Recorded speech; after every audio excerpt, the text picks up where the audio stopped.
Hello, everybody. My name is Philip Dvorak. I am a associate director in the television industry.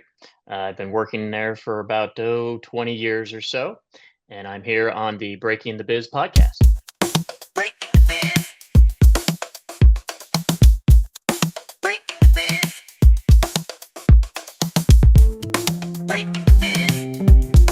Stay tuned for today's episode of Breaking the Biz, an informative podcast where we dive into the world of entertainment by interviewing seasoned professionals who have made their mark in the industry.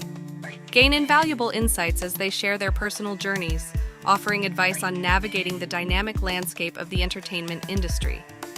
Whether you're an aspiring actor, musician, filmmaker, author, animator, or any creative soul, tune in for expert career guidance, insider tips, and first-hand accounts on breaking into the entertainment industry. Get ready to unlock the secrets behind successful careers and fuel your own passion for the limelight. Please remember to like this video and to subscribe to our channels for more great conversations. Greetings from Breaking the Biz, brought to you by Yes I Can Unity through Music and Education. I'm William Felber, your navigator through the intriguing universe of the entertainment industry, as revealed by the visionaries and creators who bring it to life. Stay tuned as we delve into diverse insights from the forefront of entertainment, hearing from pioneers, creators, and agents of change. Prepare for a journey filled with tales of innovation, resilience, and the undying quest for artistic brilliance. Welcome, everyone, to Breaking the Biz. We have got a great guest. We have Mr. Phil Dvorak, who is an associate director with 20-plus years of experience in television and production industry. Phil specializes and thrives in a control room setting for the production of news and sports programming. As an associate director, more commonly called as the assistant director in the film world, but in TV it's called an associate, Phil is responsible for getting all the right elements ready for the director to call for when is needed. It's a stressful but rewarding situation, especially if the program is live on air. Phil has worked numerous different types of projects and programs over the years, but most consistently has worked for NBC Universal and Fox Sports. Phil worked at the show Access Hollywood for 19 plus years and still fills in from time to time. He continues to work at Fox Sports, namely for Fox NFL Sunday for the past 13 years. Fox College Saturday for 6 years and worked for Fox Deportes show for 2 years. Most notably, Phil has earned a Sports Emmy Award for his work at Fox NFL Sunday. Other recognitions include an NBC Universal Ovation Award for integrity and perseverance, 10 years of service as an NBC Fire and Safety Floor Warden, and a Safety Pass certification for the Film and Television Industry Network. Phil was born and raised in Fort Lauderdale, Florida. Phil graduated with a bachelor's in science and from Florida State University, and double majored in general communications and history.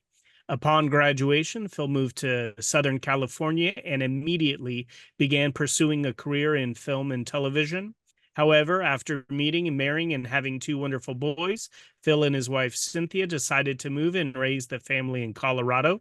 Phil continues to work as coverage at Access Hollywood and will work for Fox Sports on weekends in the fall during football season. And we are right in the mix of That's right.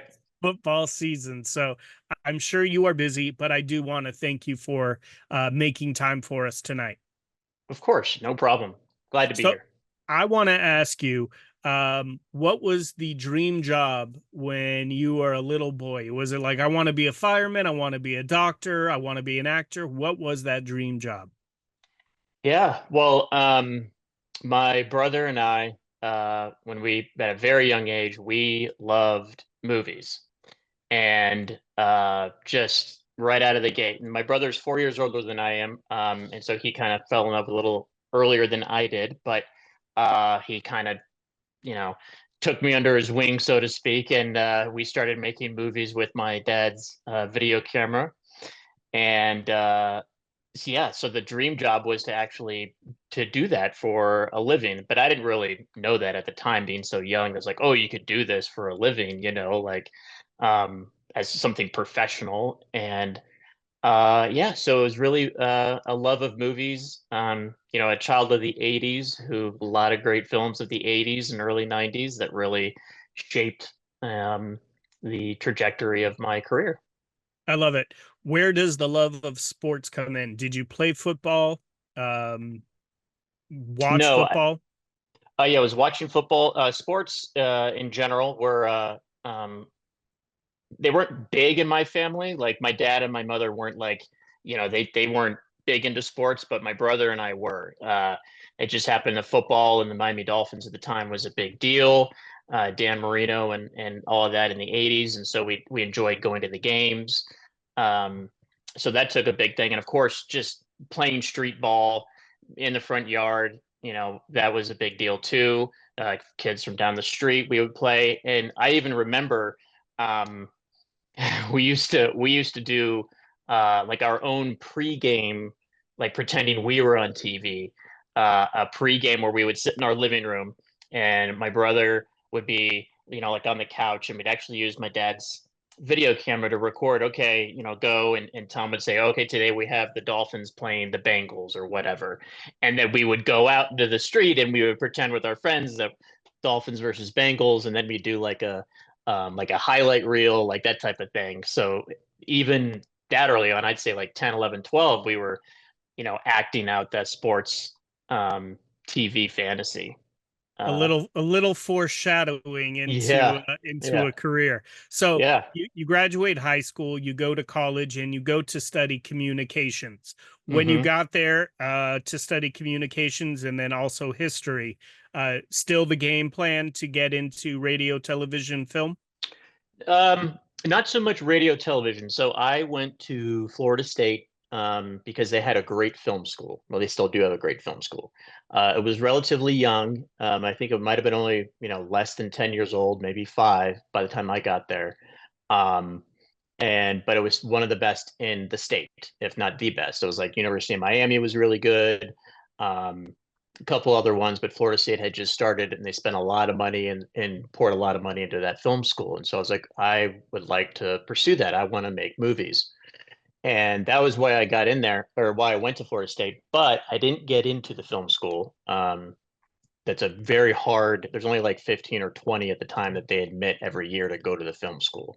So I didn't get into that. And so the next best thing was the communications department. And so that's where they had most of um, there's the theater department and the communications department. And that's where kind of the TV fell under the communications umbrella at Florida State. So I decided to pursue that and get a degree in general communications and then also in history because I've been a big lover of history throughout my life. I love to study all types of history. My grandfather was a Civil War historian, so I get a lot of that from him. And so I went ahead and did a double major and then a minor in film studies, which you could still do, but just not part of the film school. So I did take quite a few film classes. Um, and yeah, and then got my degree. And as most, I don't know about most, but some people do, you have to go to LA to try to break in there. And so I moved to LA after school. Gotta chase the dream, so to hmm speak. So I love hmm it. You by studying so many different things, you kind of kept options out there. Um, Yes. so when you moved to LA, uh, scary. You got to have strong growth mindset just to follow the dream and the passion. When you get to LA, did you have something lined up, or is it just out on a whim? I need to come to LA knowing this is where the mecca Right. of entertainment is. Yeah. Well, twofold. Uh, I didn't have anything lined up in the business. I had a job working for Zales, the jewelry company, like in the mall. So when I was working at Zales while I was in Tallahassee, which is in Florida State, um, in Tallahassee, Florida, I was working for Zales, and I was like, you know what, I have this passion to move to Los Angeles. Um, would I be able to get a transfer? So I put in a request for a transfer to any stores in Southern California, and I got one.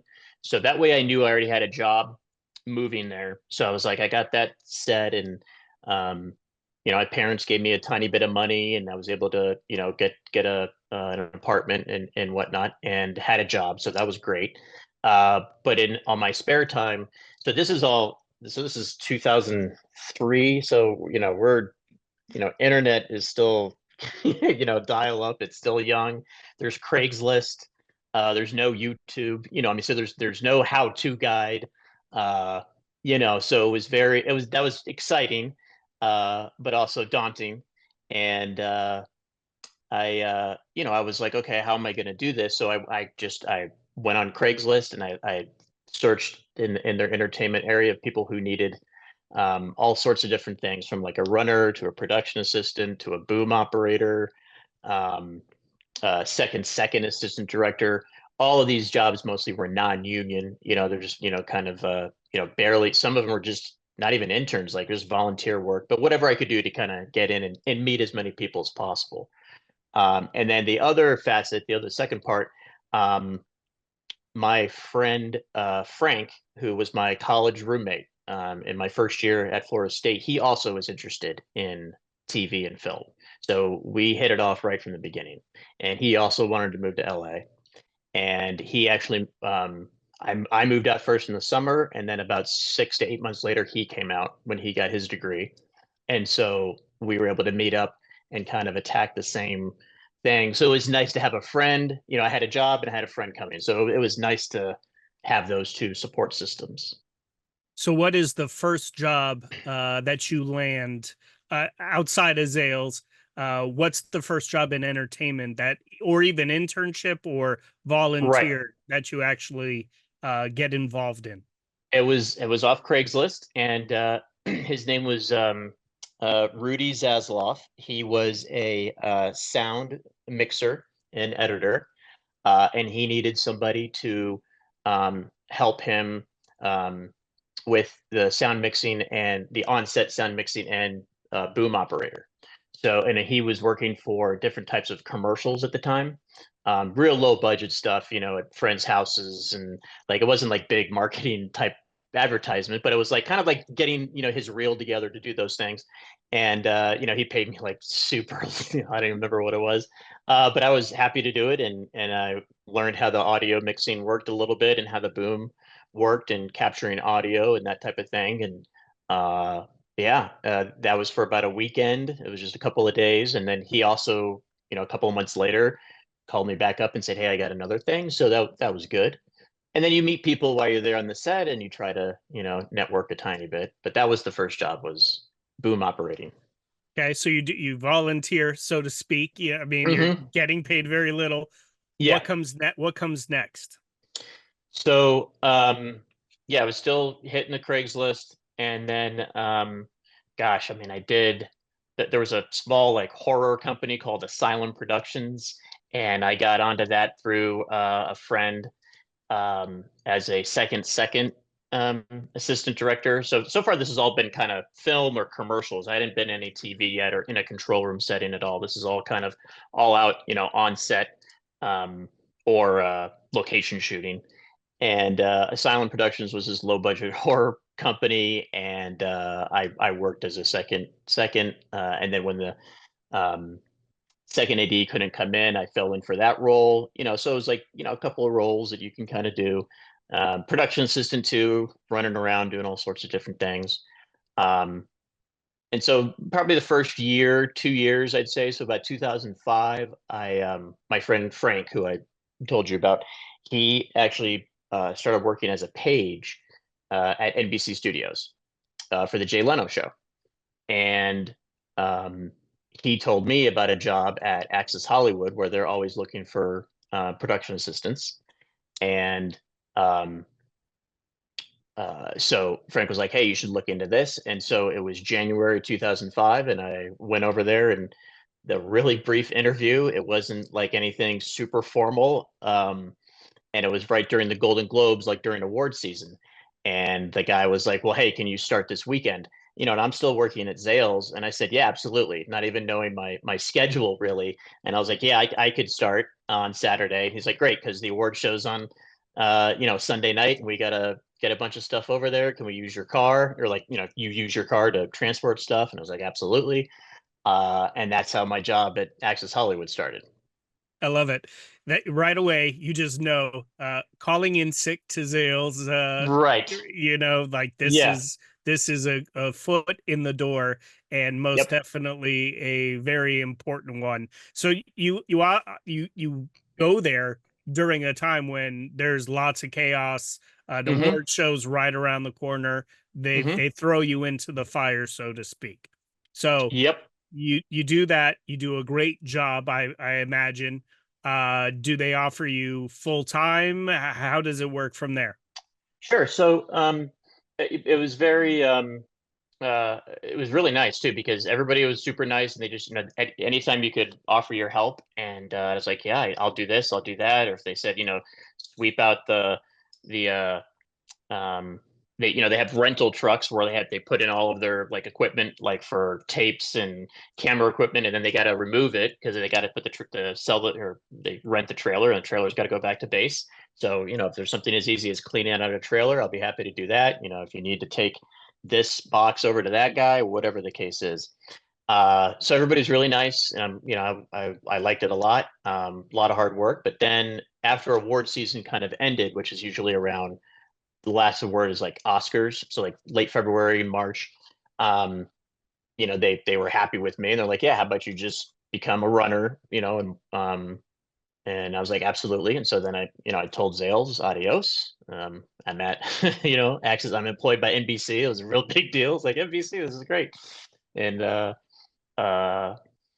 yeah, so it turned into a full-time gig as a runner. And yeah, it was great. So let's talk. I want to point out some things to our listeners. A, you do whatever is needed. You don't say no to anything. You want to be that person where people see you're working hard and just taking on anything and everything. Nothing is below you. You just work hard. And that's how you start moving up. And I know you've put in hard work and you've worked your way up. So from a runner, Hmm. how do do you share, hey, these are my desires, these are my passions, I want to be in a control room? Right. How do you continue, the climb, so to speak, to Sure. where you are now?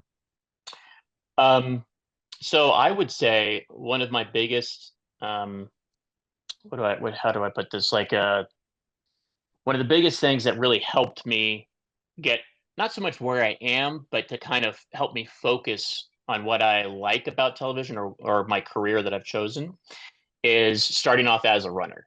That was a big deal, because as a runner or production assistant, depending on the type of production you're on, um, I got access to all the different departments. Meaning, uh, when you're a runner, if somebody wants you to go get a coffee, but that you don't know who that coffee is coming from, meaning it could be the president of the company, or it could be, just the production coordinator saying, hey, go out, get this for so and so. But at least I had an interaction with some other people that are of different parts of the food chain, so to speak. Then you have, wardrobe needs to return something here. So then I have to go to, where's the wardrobe department? You find out where the wardrobe department is. You meet somebody new, you talk about it, blah, blah, blah. You take it, you need to know where to go. They need help in the tape library. Okay, I don't know anything about tapes, but they need help there. So you go there, and they're like, hey, this is what I need you to do. One of the things is called the degaussing machine, which is, you put in these old beta tapes, and basically it's just an erasing machine. So you just do that all day. Um, then you interact with people on stage when they need to have things, any lighting equipment or any type of equipment that needs to get brought to stage. They say, hey, is there a runner available? And I say, yeah, I'm available to do that. So you're able to, oh, and there's like, there's the research department, there's the talent office, there's hair and, makeup and hair, camera department, and you get to see all these different aspects. And then the eye-opening one was when, um, the control room setting. So a couple of times as a runner, you work on the stage, and they usually need somebody to work in the voiceover booth. And basically all you're doing in the voiceover booth is that you're listening to somebody in your ear and you're with your hands actually counting down the how much time is left for the voiceover for them to use for editing. So the talent comes into the booth, they have to read it in a certain amount of time, and I'm just there so that they know how much time is left to get their read done. So that was a lot of fun because A, it was kind of simple, but B, I got to interact with some of the talent, which at that time was like Pat O'Brien and Nancy O'Dell and Billy Bush, etc. And so that was cool. And then if I'm down on set, then I can also see how the control room works. And that's where it really changed for me because in the control room, which is really where, the decisions are made, where the shots are being called and all that good stuff. I really took a look at how the room was kind of laid out. And in the front row you have in the center is the director, and then you have the technical director to that person's right, and to the left is the associate director.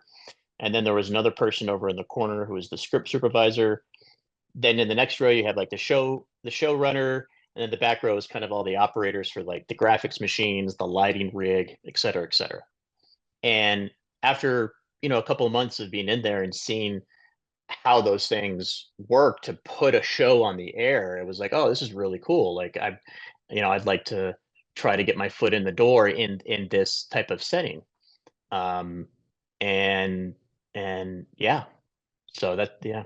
I want to point out something amazing that you said. We've had amazing guest speakers, and they have shared something that you just mentioned. It's a lot easier to find out exactly what you want to do by experiencing all of the different departments to go, that's not for me, not Mm-hmm. really too excited. Oh, wait a minute. Control room. This is live, it's, fast pace. This is where I want to be. So we've had people in production who have said starting off as a PA, a runner, is great because you do get to see how all the departments work. And when indeed you find exactly what it is you want to do, you have to advocate for yourself and let somebody know this is where my interests are. This is where my skill Right. set would flourish, and I could be an asset. So how do you have that conversation, and who do you speak with in order to get that foot in the door?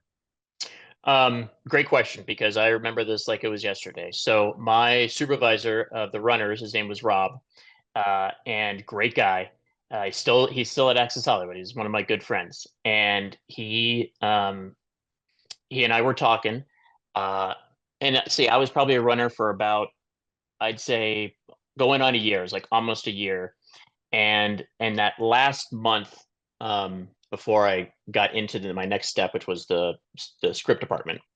Um, so I had a conversation with him, and that last month before I moved on, they had me fill in for one of the graphic coordinators on the stage. And so I was actually able to shadow this person because they were going to be sick and there was nobody that was going to be able to, or not sick, but they were going to be out and they needed some coverage. So I was like, yeah, I'd love to learn it. So they gave me the brief overview. So I got one day to shadow with the person, and the next day I had to do it. And I did it, and everybody liked the way I did it. And then I would fill in. So that happened for about a month, and that got me into the control room, which was great. And so then I was talking with Rob, and I was like, hey, I basically just approached him by saying, I love, working with Access Hollywood, but I know I can do more than just be a runner. Not to disparage runners, but to just be like, hey, I know my skill set, like you were saying, is best suited for this area. And I had filled in for other people as well, like I was saying, either in the tape library or what was this tape library and oh, up in the graphics department, as a graphics coordinator in a whole different department where they actually graphic editors create the graphics. So that was cool and all, but I liked being in the control room. I wanted to be as close to the director as I possibly could. Because I think by then, even then I knew it was like, I'd like to be calling those shots, but how do I get to that step? I'm not going to just immediately get there. But if I can be in the room, then the director sees my face, a little bit of interaction, blah, blah, blah.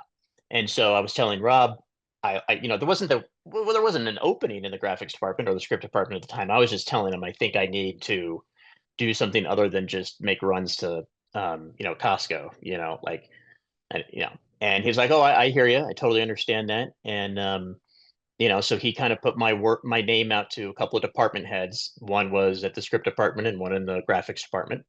And then, what do you know? Less than a month later, somebody was leaving the script department to be an editor, and so a position opened up, and I got it. Love it. So you get the dream job, so to speak, and we're going to get obviously to NFL Sunday, which I think is, but for sure the dream job. So you get in there, and I love that you put in a year. I mean, it's not like Hmm. you're there for a month and then going, all right, I need something else. You do whatever you need to do to get the foot in the door and then to take it to the next level. And as you mentioned, you advocated for yourself where Yeah. you thought you would be best. So you get in there and obviously work hard and do a great job. Because you're obviously still working for Access Hollywood. When do you make the transition to NFL Sunday? Okay. So, let's see. So we're talking about 2006-ish. I start working in the script department at Access Hollywood. And one of the things that I had noticed, even from the first time I'd set foot in the control room at Access, like I was telling you about the front row, director, TD, the AD, and a script supervisor. Well, what I learned is that in that front row, everybody's in a union except for the guy over in the far left who's the script supervisor. And so if I wanted to be the director of this particular show, and a lot of shows, there's a union to join. Hollywood is full of unions, so you kind of have to do that at some point. And so I was like, well, if that one guy over there is not in the union, how do I get that guy's job? Like, how do I get in that seat at some point? Not necessarily him, but like maybe someplace else. Like, how do I work to that lane? And uh, basically I worked really hard and I was really good at what I did in the script department. And then I became that person's assistant. His name was Chris. He's still a very good friend of mine. He works at Fox Sports too still. And he moved on to be an associate director. He joined the union and he actually started working over at Fox. So that left his position open. And so I threw my name in that hat and then I got that job. And so now I'm in the front row.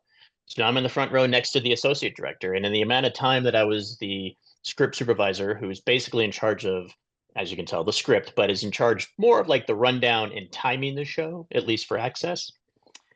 While I'm there, I could really, in the front row, see what the director does and what the associate director does, and just learn as much as I can about it.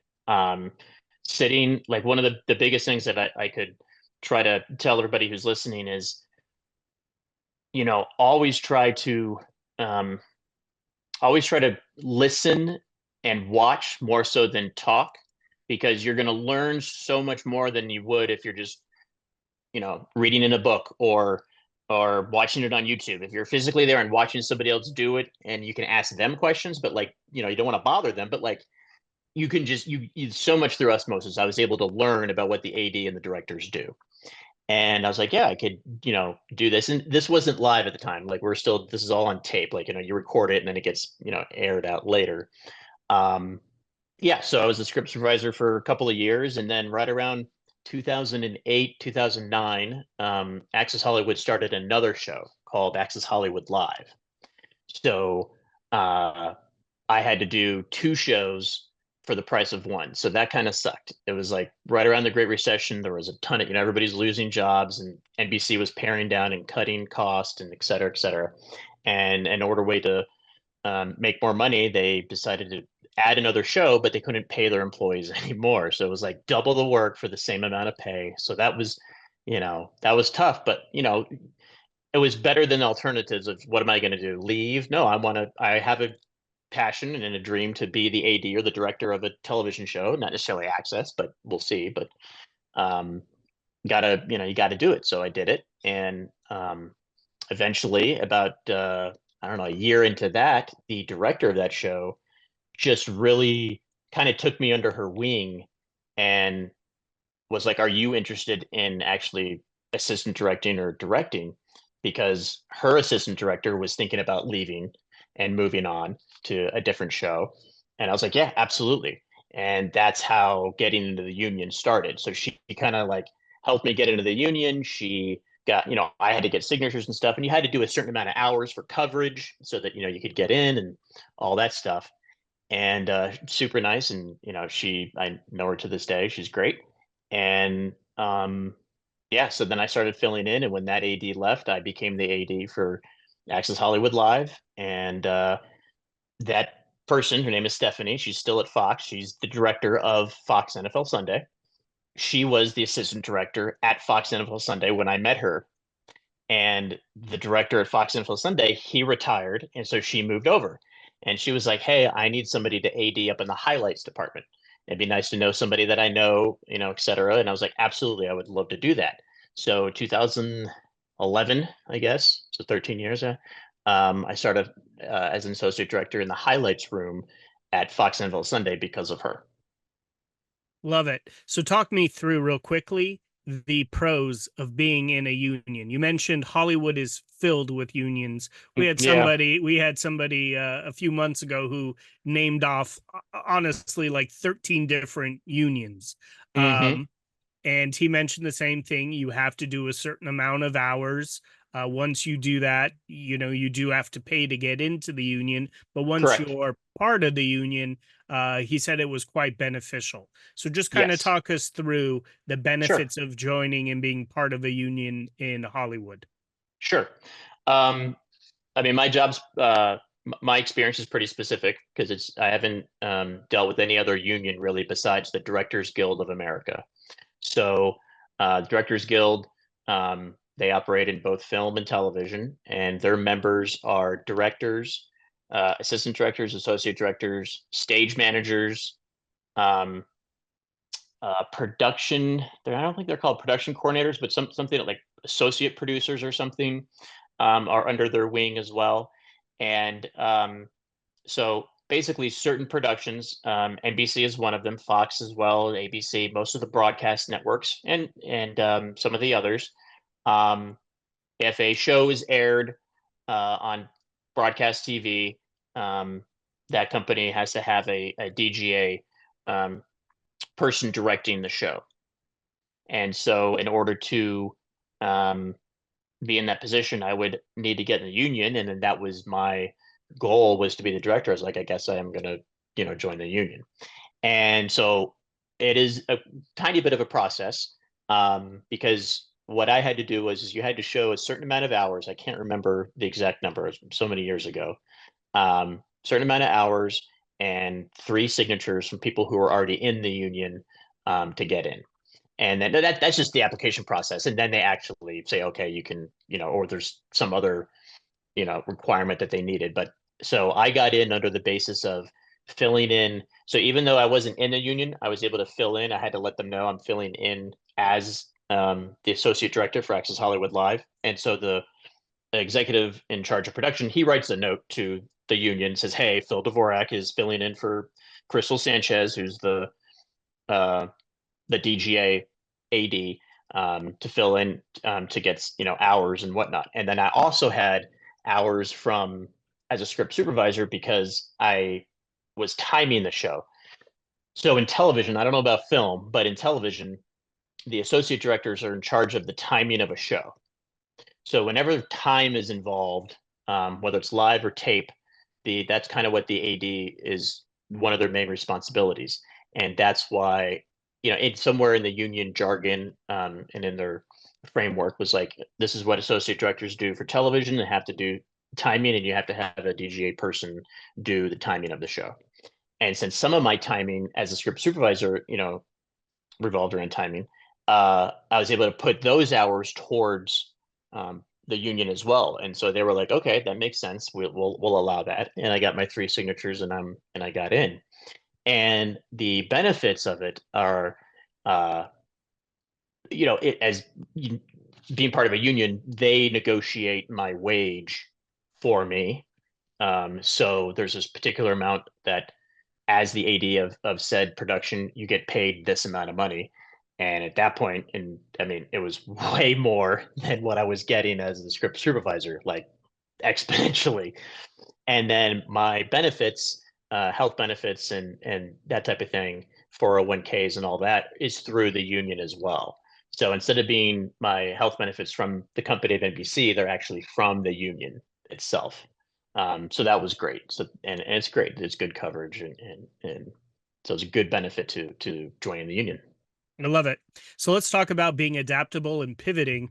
You go from almost like a pre-recorded show to now technology is a little more advanced, and now you're in a live setting, running and calling a live show. Yep. Extremely more stressful. You know, you there's no room for error. If there is, you have to kind of work your way through. Yeah. What was the pivot from pre-filming to a live show? So Access Hollywood at the time, or it still is, it's a half-hour nighttime show. It's syndicated, so airs at any time of the day. But most of the time it's a prime 7:30 slot, 7 o'clock slot, something about that East Coast time. And all of that is actually that's pre-recorded.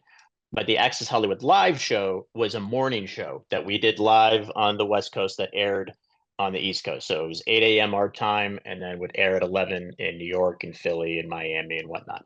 And that was a lot of fun. And I would say it was definitely it was more exciting and fun than the pre-tape show, because something with like being live is, like you kind of were saying, you kind of have to roll with just what is happening. So it's more spontaneous and it was more fast paced. Even if the segment is slow, if it's just an interview segment, there's still that extra, like, oh, what's the person going to say next and which camera am I going to take? Like, what kind of reaction should I get? Should I stay on the interviewer or do I go to the interviewee, and all those things. And we had gags and all different types of like cooking segments and stuff like that. So it was all, always kind of up in the air, still scripted to like, so we know what we're doing. We still have to follow a script, but like what's happening on camera is live. And it was definitely more fun. And it was more exhilarating as the AD to time the show as well, because you only have a certain amount of time, and then the showrunner behind you, he's like saying, how much time do we have? And you got to give them the right answer in a very quick time, a quick response. Yeah. So, and it was great. So I liked it. And I worked on that show for 5-6 years. Yeah. So. Okay. Let's talk about mentors. When I say mentor, who comes to mind for you, for someone who impacted your career?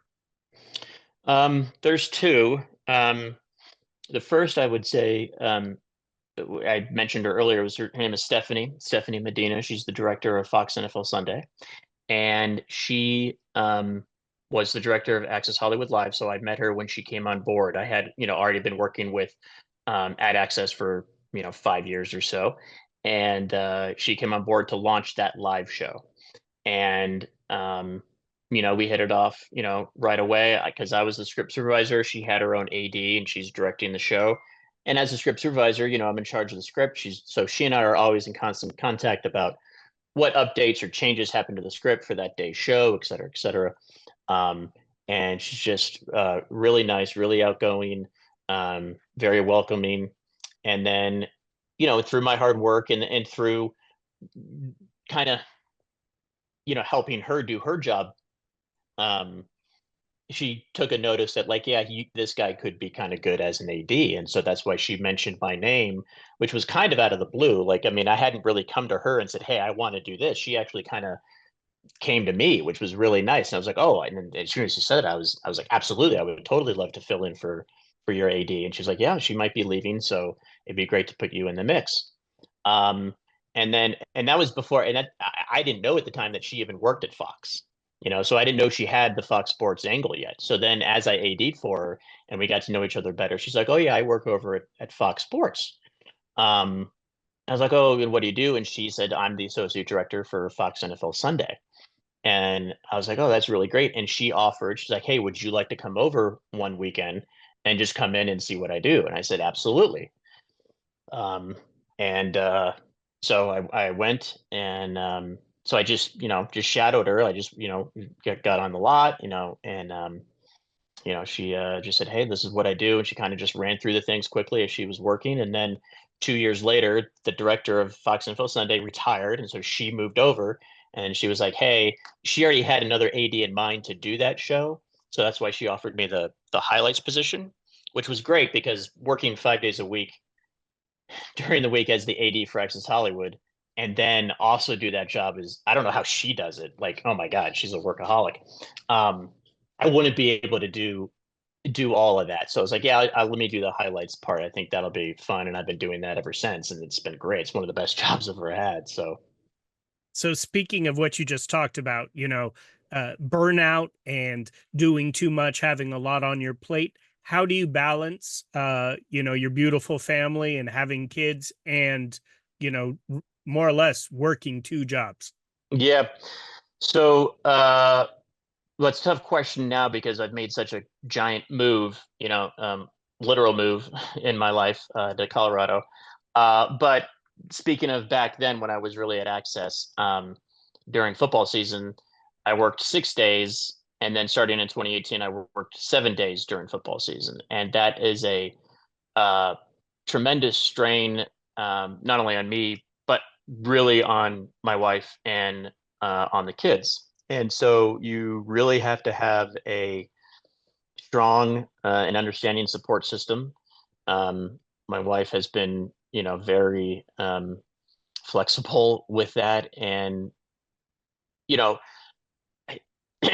to be practical, it's also, I made good money during that amount of time too. So, there are rewards and benefits to it in that regard.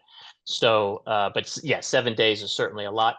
Uh, but yeah, you just persevere, and if you like the job enough, you do it. I mean, I certainly, I have a more, I like sports a whole lot more than the content of Access Hollywood, shall we say. So going to work on the weekends was not like, oh God, I got to go to work. Like, it was football and people that I knew, and great camaraderie too. That's the other thing that I should point out at both places I've worked is uh, the people that I worked with were fantastic. A lot of good friends. Heck, that's where I met my wife, was at Access Hollywood. So, there was never a time in which I was like, oh no, I got to go to work. Like, it was always, I was kind of looking forward to it, or definitely not dreading it, at all. So, yeah. Well, give me the biggest highlight or, just the most exciting moment working at Fox Hmm. Sunday. Well, let's see, at Fox. Geez, most exciting. To be honest, it's not I can't really pinpoint one exciting moment because most of it just really revolves around what happens in the games and what you decide to put in the highlight. I don't actually make the call really of what goes in it because I'm more responsible for making sure what is in it and how long it is and it's the correct one that's getting played. But there are, because I'm in a room with the editors and the writers and the producers, and you do, voice your opinion and stuff. And so there's always something like one Sunday or a Saturday where I'm like, oh no, I think that's a better play, or like um, you know, for example, a couple of weeks ago, like, I don't know how many people follow football, but Florida State is not off to a good football season. They're 1-3, not good. So like 2 Saturdays ago, there was a great shot of two guys in the stands with paper bags over their heads, right? And I had seen it, and so I told one of the producers, I'm like, "Hey, check this out." And so they rolled the tape back. They're like, "Oh, that's great. Let's put that at the end of the highlight." So like, there's very little things that happens a lot, like little things that happen that really make it a fun environment to work. Um, Now, I would say at Access Hollywood, I think the biggest, or the most exciting thing that happened is that Tom Cruise told me that he loved me. So I met Tom Cruise. This was, gosh, I don't know, 2007-ish. It was right around the time that he jumped on the couch on Oprah, and so we had interviewed him for Access Hollywood, and it was a sit down interview with Billy Bush, and I'm in a room with a couple of producers and cameramen, and I'm wrangling cable for the camera guys. Um, and there, during the interview, Tom was, very animated about what he was talking about. He said, Billy, I love people. And he says, like, I love everybody in this room. And he went around and he looked at everybody in the room, and he looked at me and he pointed and he said, I even love him, you know, looking at me. And I was like, oh my God, Tom Cruise said he loved me. This is great. So Yeah. Definite. That's a highlight for sure. Yeah. Let me ask you, is there a mantra that you find yourself saying just to keep you focused, inspired? Maybe something passed down from family, parents, anything? Huh. That's gosh, not really a mantra, but what's funny is when I was kind of going through some of those questions, Brett, that you had sent me earlier, and I was just kind of one of them, um, like, because I think I had said it earlier when I was like, you always say yes to things. So when even now, even I mean, not only just as a runner, just say yes, whatever, but like even now, try to say yes as much as you can. Uh, but I wrote down because and my brother might get a laugh out of this because this is kind of his saying is that he said a long time ago he was like, do whatever you got to do to get the job done. And so that's kind of a mantra, I guess, is, persevere and do what you got to do to get the job done. I love that. And it's very true, right? The opportunities when you do say yes, you need to know when to say no, Of but course. saying yes most definitely can lead to more opportunities. And Yeah. even in, the examples you gave, even if you're not necessarily ready or you haven't done it yet, Right. I mean, like when the opportunity to fill in for when uh Yeah. the female Exactly. was leaving as the AD director, you're like, yeah, throw me in. Yeah, I would love to do. Like, you have to say yes because you open a door, which could open another door to another door. And Right. so saying yes, I love that you mentioned that. My last question, and then I'm going to turn it over to anyone who has questions. What's the biggest piece of advice you would give to a younger Phil with all Hmm. that you've experienced in this industry? Um, yeah, I think one of the biggest things would be don't get discouraged, um, because life in general is one thing, but like work and career path is another thing that like so a lot can there are a lot of obstacles, a lot can kind of derail you, so to speak. Just do your best not to be discouraged and don't be afraid to reach out to somebody if you need some help. So um as a quick example, like I remember it kind of what you're saying about when I was saying, but saying yes, I wanted to be the AD, but I had only really been watching what they do. I hadn't actually done it.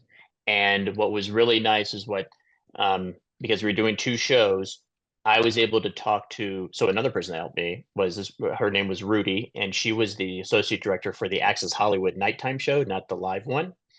And I was able to come to her and be like, hey, I'm really excited about this, but I'm also really scared. So that was like a discouraging moment. Like, oh, did I say this too quickly? Did I say yes to this, and now I'm in over my head? And then she was able to kind of calm me down and give me the kind of a quick overview of kind of what to do. And so it was that kind of resettled me, and so I just you don't get discouraged because there's going to be plenty of obstacles, and don't be afraid to reach out. And I love that too. You mentioned earlier, it's okay to ask questions. No one expects you to know everything. And you mentioned like, don't do it to where it's an annoyance or Right. but when it's the right time and you need support, Yeah, it's okay to collaborate, to for sure. to ask somebody what you need in order for that reassurance. So I And I love mean, that. sorry to interrupt, but and you're going to notice too, that sometimes a lot, in general, like people like talking about themselves or like talking about what they do. And so, like when I do ask the AD, but like, how do you, very simply, like there's a specific type of calculator, timing calculator. I mean, you have apps now too, but this is, we're talking a long time ago that like there's a timing calculator. I don't know what they are. I don't know how to use it. And so I asked the AD about how do I use this, and she just dove right into it and told me how all the whatever to do. And it was like she enjoyed passing that type of knowledge on. So just don't be afraid to ask those questions because sometimes people really do. They like talking about that stuff. If Perfect. It's they're it's a good at it. great example. I'm gonna go to the first question. Lewis, go for it. Hi, Phil. Hi, Lewis. Wonderful to meet you. Uh, Big shout out when you mentioned that you're a child of the '80s with the films. Amazing stuff came out from that decade. RoboCop, An American Werewolf in London, Beverly Hills Yeah, Cop, Raging Bull, phenomenal films from that era. So big shout out on calling out that decade. Um, when it comes to television broadcast, yeah. setting up the design and setting up, what's the game plan? What's the game plan before every taping and getting the guests on the stage? Getting ready to tape. But is there like a mantra, a game plan, like a mentality set before a taping? Like Sure. Yeah, yeah, good question. So everything kind of revolves around the objective of the show. So if the objective of the show is to be, lighthearted and fun, is it a hard-hitting type of news segment? Is it sports? Is it so it's always got to kind of the content's going to guide the feeling and how you go about executing that. And once you kind of have that feeling, so for instance, as an example, when I worked on Access Hollywood Live, it's a fun, lighthearted show. And so, we interview celebrities and we have fun guests and cooking segments and etc. And there's always a game plan. There's a rundown for the show. We have a meeting before the show starts, and then a prep meeting when the show is over about the next day's show. And yeah, a lot of it is you know before going into it what to expect. But since it's live, you sometimes don't know what to expect, and you just have to capture those moments. I like that. One more question I would like to ask though is between streaming and the traditional television broadcast. Do you feel that streaming shows and a streaming broadcast will eventually take away the tradition of an old school television broadcast with everything on Yeah, with everything being on streaming now, etc.? right. Yeah, so right now the industry is certainly really disconnected, and streaming is certainly here to stay. It's definitely where it's going to go. But streaming or broadcast, that's just a matter of distribution to the audience. So the audience is still going, there's still going to be a market, there's still going to be an audience for wanting entertainment. It's just a matter of how are we going to deliver that content to the audience and what type of content is going to be. You've probably noticed now, like live sports and news are really the big things that drive TV broadcast, and they will eventually drive streamers as well. They just have to figure out exactly how to do that per se. They already are a little bit with sports. Amazon and Peacock have The gotten NFL. the NFL exactly, and so right, wrestling and NBA, they just signed their new deal, so they're going to get some games as well on streaming. So it's just going to take a lot of time. I don't think broadcast is going to go away per se. That'll always be there. It's just a matter of how they're really going to compete with the big streamers and tech companies. Love that. Thank you so much for your insight. Sure. Great questions. Yeah, and after you bring that up, I'm thinking about Netflix and the big, Mike Tyson fight, and I'm thinking Right. about how Netflix was bidding on taking, the NBA and getting some shows there, Amazon as Yeah. well. So kind of spreading it, and then obviously the WNBA with Caitlin Clark is Sure. really, creating excitement that we have not seen yet. So great question. I'm going to turn it over to Presley. Speaking of streaming companies and Netflix, Phil, I'd like to ask you a question. If you had to work on a company for a television series, what would it be? Ooh. Uh, hmm. So I love what I currently do at Fox NFL Sunday and working for sports. So I love that angle. But there's also the part of it is that I love sports so much and football in general, or specifically, I mean, uh, it's kind of my leisure time. Like I would enjoy just sitting back and watching football. So I kind of don't want that to be my job, if you know what I mean. Even though I kind of do it, it's like, kind of don't want to mix the two.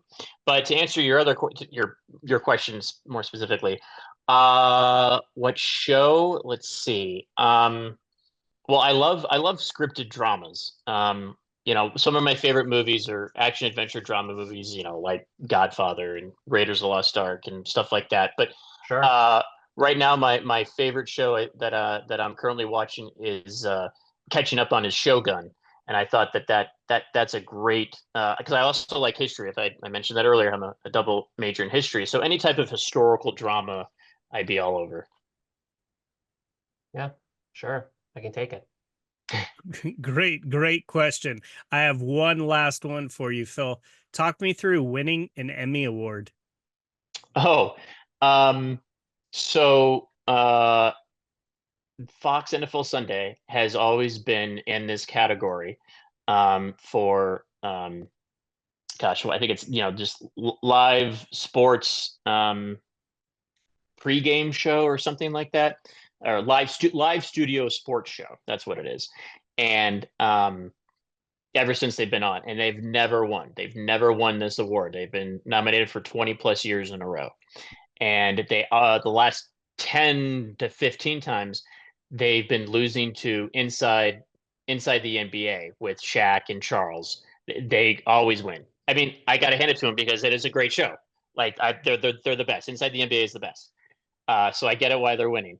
But finally, it just so happened in 2023, or 2022 actually, they were able to sneak out enough votes for that win, and so that as part of the Emmys, the part of the crew gets it. So the directing team gets it, and the camera people, lighting, the producers, and so I was fortunate enough to be part of the directing team to win. So That's quite exciting, and I have to agree with you, Charles and Shaq and Kenny Smith. I mean, like, yeah, it's just absolute laughs after laughs, and it's a very well produced they're show. yeah, no filters. And I was it's crazy to think that they were gonna lose that on TNT. I know. Did they get that back, or did that go to Amazon? Who picked up the show?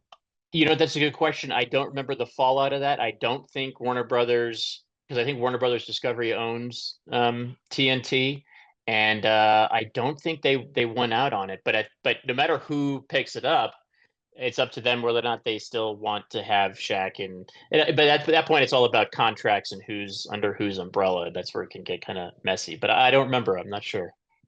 It's a no-brainer. Whoever does land that show, you just have to pay them because they are Right. Yeah. phenomenal. So Yeah. I love that you were able to sneak an Emmy away from them, though. That's fantastic. Yeah. Phil, I want to thank you once again for making time for us. I think you are by far a great example of what happens when you work hard, you pursue your dreams and your passions, and you don't just wait for a job to fall on your lap. Moving to LA, coming to the mecca of entertainment, Hmm. networking and putting yourself in a position, having a strong growth mindset to say, yep, I'll take on a new responsibility. The fact of working hard, collaborating, you are by far a perfect example of what happens in this industry if you are willing to put in the time and say yes to opportunities and work hard. And obviously, you continue to work for these big media companies. So just want to wish you continued success, good health, and thank you once again for joining us tonight on Breaking the Biz. You got it. I'm really glad to be here. Thank you so much, man. As we conclude another enriching episode, we hope you found inspiration in the stories shared today. Let's take a moment to honor Yes I Can's role in bringing Breaking the Biz to life. Yes I Can's commitment to empowering young people with disabilities through education, advocacy, and mentorship shines brightly, paving paths of opportunity and dialogue. This podcast celebrates the organization's dedication to nurturing talent and facilitating impactful discussions. Breaking the Biz is more than a podcast. It's a part of Yes I Can's broader mission to amplify voices, dismantle barriers, and craft a world that's more inclusive and accessible for everyone. Each episode is a chapter in our shared narrative of progress, education, and empowerment, driven by the spirit of Yes I Can. Thank you for spending your time with us on Breaking the Biz. Continue to challenge the status quo and share stories that resonate. Until our paths cross again, let's keep transforming aspirations into achievements and infuse every endeavor with optimism. Here's to advancing the landscape of the entertainment industry, one episode at a time. I'm your host, William Felber. See you next time.